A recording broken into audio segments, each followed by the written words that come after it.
আজকে তোমাদের সাথে শেয়ার করব ভীষণই একটা হেলদি ব্রেকফাস্ট রেসিপি, সুজির ঢোকলা।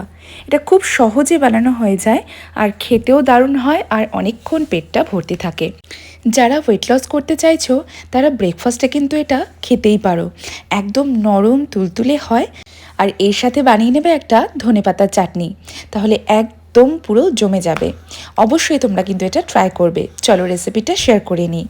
1 কাপ সুজি নিয়েছি, তার সাথে হাফ কাপের একটু বেশি টক দই নিয়ে আর একটু জল দিয়ে খুব ভালো করে মিশিয়ে রেখে দিচ্ছি 15 থেকে 20 মিনিট রেস্টের জন্য। 15 থেকে 20 মিনিট পরে যখন সুজিটা একটু ফুলে যাবে আর একটু জল দিয়ে নুন দিয়ে ভালো করে ব্যাটারটা তৈরি করে নিতে হবে। এরপর এই ব্যাটারে মেশাবো আমি ইনো। 1 চামচ ইনো মেশালে দেখবে একদম সুজিটা ফুলে ফুলে এসেছে।